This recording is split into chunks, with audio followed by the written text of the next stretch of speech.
Hello everyone, आप लोगों का स्वागत है। आज हम लोग काफी इंपॉर्टेंट टॉपिक पढ़ेंगे, लॉ ऑफ वेक्टर एडिशन, जिसमें हम लोग ट्राइंगल लॉ के बारे में बात करेंगे, पैरेललोग्राम लॉ के बारे में बात करेंगे और पॉलीगन लॉ के बारे में बात करेंगे। काफी इंपॉर्टेंट है क्योंकि यहां से आपके ऑब्जेक्टिव और न्यूमेरिकल्स क्वेश्चन काफी बनते हैं। ठीक है, तो देखिए, अगर किसी बॉडी पर कोई दो फोर्स लग रहा है और बॉडी पर कहीं भी लग रहा है तो उसमें हम लोग ट्राइंगल लॉ यूज करेंगे।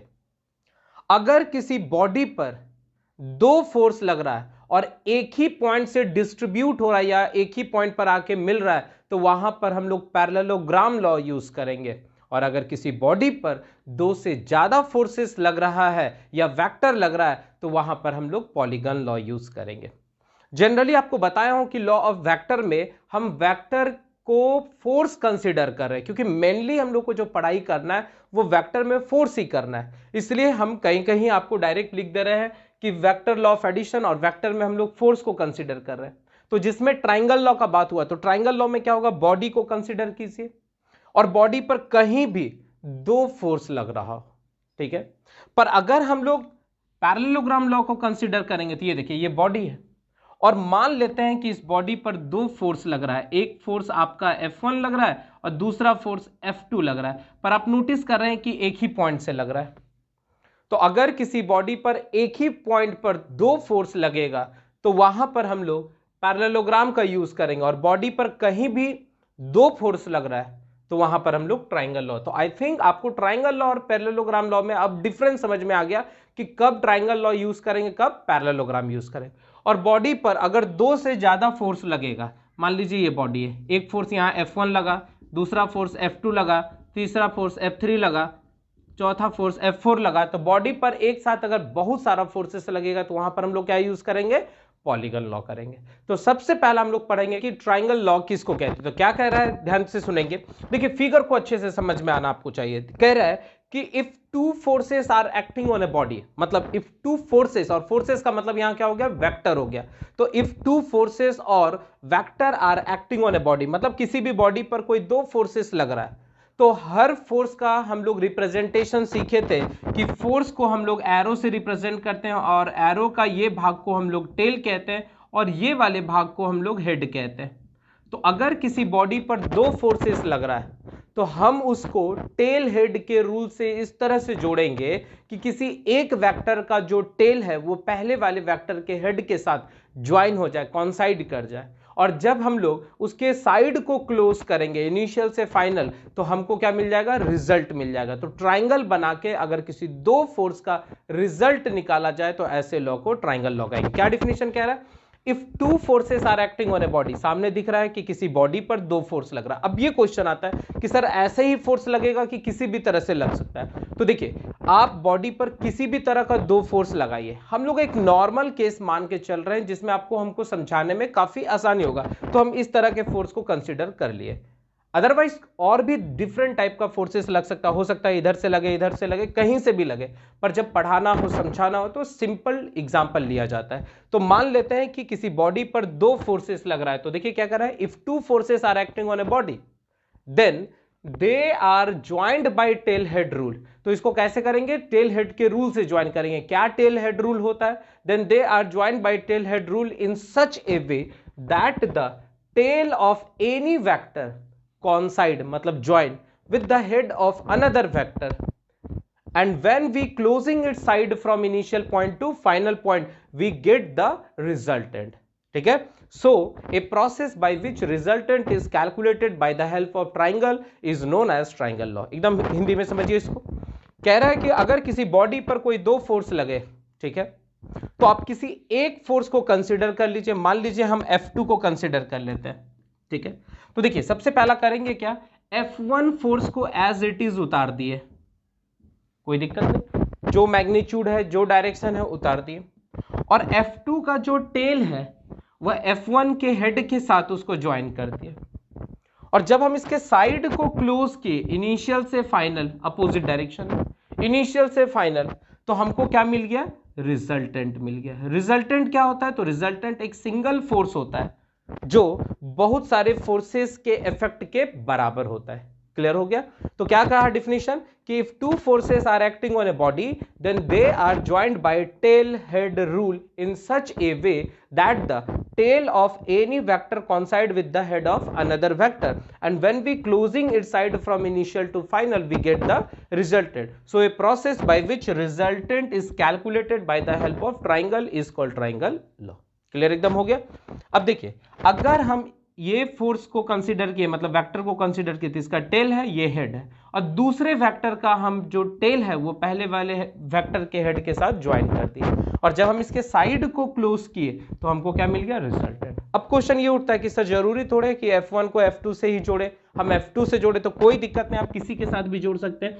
मान लीजिए इस बार आप F2 को कंसिडर कर ले रहे हैं, तो जैसे है उसी तरह आपको लिख देना, मतलब सेम मैग्नीट्यूड होना चाहिए, सेम डायरेक्शन होना चाहिए.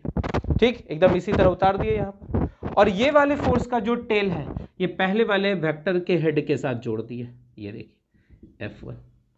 और जब हम इसके साइड को क्लोज किए इनिशियल से फाइनल, ये इनिशियल है ये फाइनल है, तो हमको क्या मिल गया? रिजल्ट मिल गया. तो ट्राइंगल बना के अगर किसी दो वेक्टर का रिजल्ट निकाला जाए तो ऐसे लॉ को क्या कहेंगे? ट्राइंगल लॉ कहेंगे. ठीक है, अब देखिए, जब हम इस तरह का रिप्रेजेंटेशन करेंगे, मतलब ऊपर में एरो बनाएंगे, तो समझ जाना है ये वेक्टर रिप्रेजेंटेशन है. इसका मतलब है कि मैग्नीट्यूड भी दिखा रहे होंगे और डायरेक्शन भी दिखा रहे होंगे. ठीक है, तो इसको कैसे जोड़ा जा रहा है? तो ग्राफिकल मेथड से रिजल्टेंट कैसे निकलेगा? तो ये लाइन को और ये लाइन को जब हम जोड़े F1 प्लस F2 तो हमको क्या मिल गया? रिजल्ट. अगर इस तरह का कैलकुलेशन करेंगे तो इसको क्या कहेंगे? Graphical method. जैसे एग्जांपल से समझाते हैं. मान लीजिए F1 जो है वो 50 न्यूटन है और F2 जो है वो 40 न्यूटन है और एंगल जो है 30 डिग्री है. तो F1 के लिए हम लोग क्या करेंगे? 5 सेंटीमीटर का एक लाइन खींच दिए. चूंकि ये एक्स एक्सिस की तरफ दिख रहा है इसलिए थीटा कितना होगा? 0 डिग्री होगा. तो एक सीधा लाइन खींच दिए 5 सेंटीमीटर. दूसरा, यहां पर प्रोटेक्टर रख के 30 डिग्री का एंगल बना के F2 खींच दिए, कितना? 4 सेंटीमीटर का. कोई दिक्कत नहीं. अब हम क्या किए? इस पॉइंट से और इस पॉइंट को ज्वाइन कर दिए स्केल से और उसका मेजरमेंट को हम नाप लिए. मान लीजिए इसका रिजल्ट का मेजरमेंट आया 6.2 सेंटीमीटर. आ सकता है, हमको नहीं मालूम है, अप्रोक्स मान रहे हैं कि मान लेते हैं 6.2 सेंटीमीटर आया. तो हम क्या करेंगे? 6.2 गुना 10 कर देंगे तो 62 न्यूटन आ जाएगा. इसका मतलब ग्राफ के मदद से ही रिजल्ट निकाल लिए. तो ये हो गया ग्राफिकल मेथड. क्लियर हो गया? अब इसी को हम लोग एनालिटिकल मेथड से सॉल्व करते हैं. एनालिटिकल मेथड का मतलब होता है फॉर्मूला बेस्ड. ठीक है, तो फॉर्मूला बेस्ड में हम लोग क्या करेंगे? सेम चीज, सेम फिगर है, और आपको हम पिछले क्लास में बताए थे कि अगर कोई फोर्स टेढ़ा होगा, इसका मतलब अगर हम इसको एक्स एक्सिस मान लिए और इसको हम वाई एक्सिस मान लिए तो F2 हमको कैसा दिख रहा है? टेढ़ा दिख रहा है, इंक्लाइंड दिख रहा है. तो इसका हम कंपोनेंट तोड़ते हैं, एक F2 cos थीटा और एक F2 sin थीटा. अब आप नोटिस कर रहे होंगे कि ये एक राइट एंगल ट्राइंगल बन रहा है, और राइट एंगल ट्राइंगल में ये हाइपोटेनस हो गया, ये बेस हो गया, ये परपेंडिकुलर हो गया. तो पाइथागोरस थ्योरम लगा दिए, p square plus b square equal to h square. अब नोटिस कर रहे हैं यहां पर हाइपोटेनस मतलब h स्क्वायर के जगह AD है तो AD स्क्वायर, बेस की जगह AC स्क्वायर और हाइट की जगह CD स्क्वायर. कोई दिक्कत नहीं. तो यहां AD की जगह R स्क्वायर लिख दिए और AC में देखिए F1 है और साथ ही साथ F2 cos थीटा, तो यहां पर पुट कर दिए. और हाइट कितना है? F2 sin theta, F2 sin theta के होल स्क्वायर. अब इसको क्या करेंगे? a प्लस बी का होल स्क्वायर के फॉर्मूला में तोड़ देंगे तो a square plus B square plus 2ab. ठीक है, और ये आपको अलग से हो गया. अब यहां देखिए F2 यहां भी है और F2 यहां भी है, तो F2 कॉमन निकालनी है तो क्या बच गया? Sine square theta plus cos square theta बराबर कितना होता है? 1 होता है. जब इसको सॉल्व करेंगे, देखिए F1 यहां पर, F2 यहां पर और ये वाला टर्म यहां, तो हमको क्या निकल गया? दो फोर्सेस का रिजल्टेंट निकल गया. किस तरह से? फॉर्मूला बेस्ड, जिसको हम लोग एनालिटिकल मेथड कह रहे हैं. कितना? F1 square plus F2 square plus 2 F1 F2 cos theta का अंडर रूट. यहां तक में कोई कंफ्यूजन नहीं. आपको मैक्सिमम जो न्यूमेरिकल्स बनाना है इसी मेथड से बनाना है. ठीक है, मतलब ये फॉर्मूला आप याद रखेंगे और वहां से आप डायरेक्ट क्वेश्चन बना सकते हैं. यहां तक में कोई कंफ्यूजन नहीं. अब इसी में क्या करिए, ये देखिए रिजल्टेंट जो है एक्स एक्सिस के साथ कुछ एंगल बना रहा होगा तो इसको अल्फा कह दिए. तो यहां पर हम लिख देते हैं direction of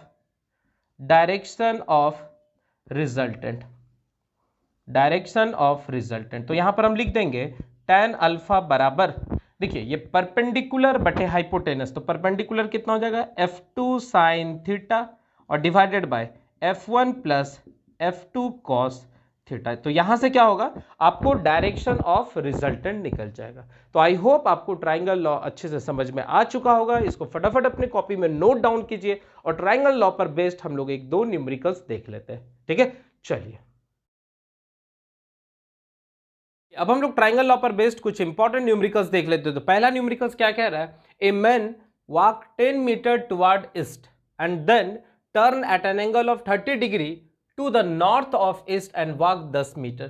calculate the net displacement of the man and also find the direction of the displacement. ठीक है, कह रहा है कि कोई आदमी जो है वो 10 मीटर ईस्ट की ओर गए। हम लोग सबसे पहला डायरेक्शन को दिखा दिए, ईस्ट वेस्ट नॉर्थ साउथ। तो मान लेते हैं कि कोई आदमी जो है इस पॉइंट से स्टार्ट किया है और 10 मीटर जो है ईस्ट की ओर ट्रेवल किया। ठीक है, ईस्ट की ओर 10 मीटर ट्रेवल किया। इसका नाम कुछ हम दे देते हैं O से A। अब कह रहा है यहां से and then turn at angle of 30 degree to the north of east. इसका मतलब है कि यहां से फिर हम लोग एक्सिस इस तरह से बना लेंगे और ये मेरा ईस्ट हो गया, ये मेरा ईस्ट हो गया और ये मेरा नॉर्थ हो गया। तो कह रहा है कि ईस्ट के रिस्पेक्ट में 30 डिग्री का एंगल बना के नॉर्थ की ओर जा रहा है। इसका मतलब 10 मीटर का एक और डिस्प्लेसमेंट हम लोग ट्रेवल किए हैं ए से बी, जो 30 डिग्री का एंगल बना रहा है, थीटा इक्वल टू 30 डिग्री, और ये हो गया 10 मीटर। कोई दिक्कत नहीं। आगे बोल रहा है कि calculate the net displacement of the man. इसका मतलब ये 10 मीटर जो है ये मैग्नीट्यूड है और ये 10 मीटर मैग्नीट्यूड है। तो वेक्टर नोटेशन में हम लोग आई जे के यूज करते हैं, यहां पर नहीं किया हुआ, इसलिए हम लोग इसको एनालिटिकल मेथड से बनाएंगे। तो अब हम लोग क्या करेंगे, इसको ज्वाइन कर देंगे। जैसे हम इसको ज्वाइन किए तो हमको क्या मिल गया, रिजल्टेंट मिल गया। ध्यान दीजिएगा, ये 10 मीटर है और जैसे हम इसको ज्वाइन किए तो हमको क्या मिल गया, रिजल्टेंट मिल गया R। कोई दिक्कत नहीं, यहां तक समझ में आ रहा है।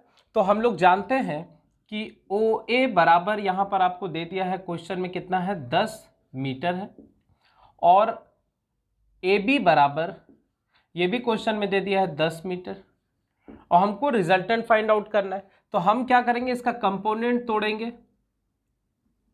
ओके, तो यहां से कितना आ जाएगा, 10 कॉस 30 डिग्री और ये क्या हो जाएगा, 10 साइन 30 डिग्री।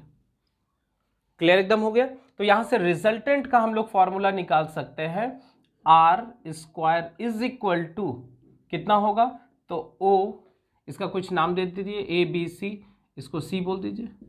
ठीक है, और ये ईस्ट की ओर है। तो यहां से आप फिगर में देख पा रहे होंगे कि OC स्क्वायर और प्लस BC स्क्वायर। कोई दिक्कत नहीं। OC कितना हो जाएगा, तो 10 प्लस 10 कॉस 30 का होल स्क्वायर, और प्लस BC कितना हो जाएगा, 10 साइन 30 का होल स्क्वायर।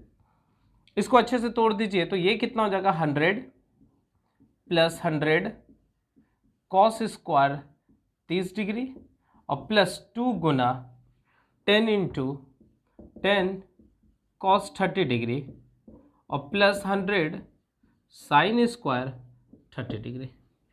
तो यहां से आप नोटिस कर रहे हैं कि 100 प्लस 100 कॉमन निकल जाएगा, तो बचेगा क्या, साइन स्क्वायर थीटा मतलब 30 डिग्री, साइन स्क्वायर 30 डिग्री और प्लस कॉस स्क्वायर 30 डिग्री। ठीक है, और क्या बचा, प्लस 2 गुना 100 और कॉस 30 डिग्री। तो क्लियर हो गया कि यहाँ से 100 प्लस ये 100 हो गया, क्योंकि ये तो पूरा 1 हो गया, और प्लस 2 इंटू 100 और कॉस 30 का वैल्यू √3/2। तो आप नोटिस किए, √2 कट गया।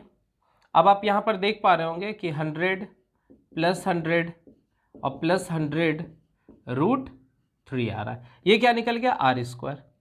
कोई दिक्कत नहीं। तो यहाँ से हम निकाल सकते हैं R is equal to under root of 100 plus 100 और प्लस 100 √3। अगर यहाँ से हम 100 को कॉमन निकाल लिए तो 1 प्लस 1 प्लस √3 दिखेगा आपको, ये स्क्वायर रूट के अंदर, और 100 का स्क्वायर रूट निकलेगा तो 10, और ये बचा कितना, तो 2 प्लस √3, और ये क्या चीज़ में, अंडर रूट में, अंडर रूट में। अब इसको कैलकुलेटर की मदद से आप फटाफट सॉल्व कर लीजिए और यहां से आप क्या कर सकते हैं, रिजल्टेंट निकालेंगे। तो हम लोग क्या करेंगे, कैलकुलेटर की मदद से इसको फटाफट सॉल्व कर लेंगे। तो और यहां से जो वैल्यू आ रहा है 1.93 आ रहा है, ये हो गया 10 इंटू 1.931 और ये आ गया आपका 19.31 मीटर में। And this is your required answer. कोई दिक्कत नहीं। अब डायरेक्शन निकालना है, तो रिजल्टेंट इसके साथ एंगल बना रहा है, इसको अल्फा कह देते हैं। तो डायरेक्शन ऑफ रिजल्टेंट यहां से हम लोग लिख सकते हैं tan अल्फा बराबर 10 साइन 30 डिग्री और divided by 10 plus 10 cos 30 degree. इसको भी हम लोग क्या करेंगे, फटाफट कैलकुलेटर की मदद से सॉल्व कर लेंगे। यहाँ से वैल्यूज कुछ आ रहा है, ये आपका आ रहा है 0.267। तो यहाँ से अल्फा बराबर tan इनवर्स 0.267 और आप इसको क्या करेंगे, कैलकुलेटर में निकालेंगे शिफ्ट और tan को दाब देंगे। जो एंगल आ रहा है वो अल्फा बराबर 14.94 डिग्री आ रहा है। And this is your required direction. तो आई होप आपको ये न्यूमेरिकल्स अच्छे से समझ में आ रहा होगा। फटाफट इसको नोट कीजिए और हम लोग दूसरे न्यूमेरिकल्स को देखते हैं और उसके बाद आपको कुछ होमवर्क दे देते हैं। ठीक है, चलिए अब हम लोग नेक्स्ट क्वेश्चन देख लेते हैं। क्या कह रहा है कि find the angle between two equal forces P when their resultant is equal to P/2। देखिए क्वेश्चन क्या कह रहा है, क्वेश्चन कह रहा है कि find the angle between two equal forces. दो फोर्स है, मान लेते हैं कि पहला जो फोर्स है F1 उसका मैग्नीट्यूड दिया हुआ है क्वेश्चन में P, और दूसरा जो फोर्स है F2 इसका भी वैल्यू दिया हुआ है P। तो कह रहा है कि find the angle between two equal forces P when the resultant is equal to, और इसका जो रिजल्ट है वो कितना दिया हुआ क्वेश्चन में, P/2 दिया हुआ है। तो पूछ रहा है एंगल क्या होगा। तो हम लोग जानते हैं मैग्नीट्यूड ऑफ रिजल्टेंट, दो फोर्स का रिजल्टेंट हम लोग अभी तुरंत फॉर्मूला पढ़े हैं, R बराबर अंडर रूट ऑफ कितना हो जाएगा, under root of F1 square plus F2 square plus 2F1 F2 cos theta. कोई दिक्कत नहीं। R का वैल्यू क्वेश्चन में दे दिया हुआ है कि P/2 is equal to under root of कितना हो जाएगा, अंडर रूट ऑफ F1 की जगह P square plus P square plus 2P1 into P2, ठीक है, और इंटू कॉस थीटा। तो हम लोग इसको लिख सकते हैं 2P square plus 2P square cos theta under root में। यहाँ से हम कॉमन निकाल लेंगे P स्क्वायर, आप 2 भी कॉमन निकाल सकते हैं, पर हम यहाँ पर P square 2P square common निकाल लेते हैं। तो यहाँ से आप नोटिस करेंगे ये वैल्यू आ रहा है 1 प्लस कॉस थीटा और ये अंडर रूट में, और ये कितना हो गया P/2। अब दोनों तरफ हम क्या करेंगे, स्क्वायरिंग बोथ साइड, दोनों तरफ स्क्वायर कर देंगे। तो यहाँ से जो वैल्यू आएगा P²/4 इज इक्वल टू, ये हो जाएगा आपका 2P स्क्वायर, देख लीजिए, और 1 प्लस कॉस थीटा। अब हम इसको इसके डिवाइड कर देते हैं, तो क्या हो जाएगा P²/4 divided by 2P square is equal to 1 plus cos theta. जरा चेक कर लेंगे, अगर किसी तरह का कोई मिस्टेक होगा तो वहाँ पर सुधार लेंगे, ठीक है। तो यहाँ से आप नोटिस कर रहे हैं कि P स्क्वायर कट गया, तो ये हो गया 1/8 is equal to 1 plus cos theta, ठीक है, और 1/8 minus 1 is equal to cos theta, और ये वैल्यू आ गया 7/8, क्या चीज़ में, माइनस में, कॉस थीटा। देयरफॉर थीटा बराबर कॉस इनवर्स कितना हो गया, 7/8 हो गया। और यहाँ से आप क्या करेंगे, कैलकुलेटर की मदद से फटाफट जो है दो फोर्सेस के बीच के एंगल को निकाल देंगे। तो वैल्यूज आ रहा है वो थीटा बराबर 151.04 डिग्री आ रहा है, and this is your required answer. तो आई होप आपको ये भी न्यूमेरिकल्स बहुत अच्छे से समझ में आ गया होगा। अब आपको कुछ होमवर्क दे देते हैं जिसको आपको बनाना है, और हम लोग नेक्स्ट लेक्चर में पैरेललोग्राम लॉ पढ़ेंगे जो काफी इंपॉर्टेंट है, ठीक है। चलिए आज के लिए बस इतना ही रहने देता हूं, थैंक यू।